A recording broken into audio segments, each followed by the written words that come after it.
The ringing phone took Emma back to work as Link headed into his office to check his voicemail. At a quick glance, it seemed the others were still at lunch, but they'd be back in time for the meeting at 1:30.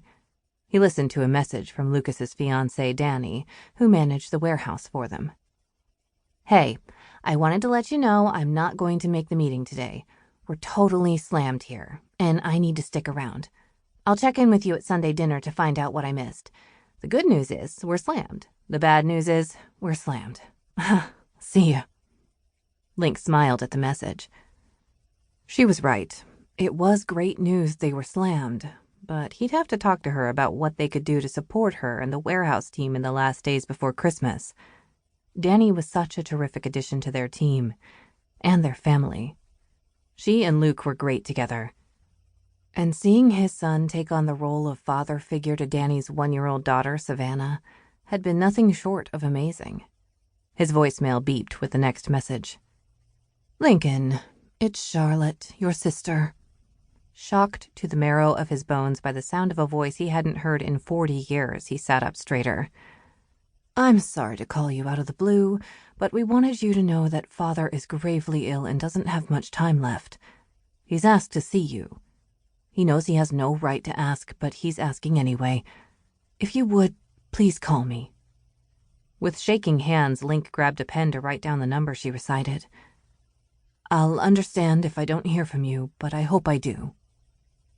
For a long time after the voicemail disconnected, Lincoln sat perfectly still, staring at a spot on the wall from a leak in the roof the previous winter. They'd gotten the roof fixed, but the wall still bore the watermark. And why was he thinking about a water stain on the wall when his sister had just dropped earth-shattering news into his lap? His father was dying and wanted to see him. Lincoln had no idea what to do with this information. He hadn't heard a word from any member of his family since that dreadful day more than 40 years ago when he'd been forced to make an unfathomable choice. He'd made that choice and had never regretted it, not for 1 second, but the heartache of what he'd lost had stayed with him, like a long, festering wound that refused to fully heal, despite a life of unimaginable joy. For a second, he feared he might be sick as the tuna sandwich he'd eaten for lunch churned in his belly. He took a sip from a water bottle on his desk. Then he pressed the voicemail button on the phone and listened again to Charlotte's message. The original Charlotte, his baby sister. 4 of his children bore the names of his siblings, but none of them knew that. They never spoke of his family. By some sort of unwritten rule, the topic was left untouched by a group that dissected everything. It had been a while since he or Molly had talked about that fateful summer in which so many things had been decided. With one phone call from his sister, he was right back there, being forced by his father to choose between the woman he loved more than anything and his original family. He'd chosen Molly and had carried the pain of losing his mother and siblings with him every day since. His mother had died years ago. He'd been told after the fact in a letter from his father's attorney that had come to the office weeks later. A few times over the years, he'd searched for his siblings online and on social media, but he'd found nothing about them, only news of the business itself.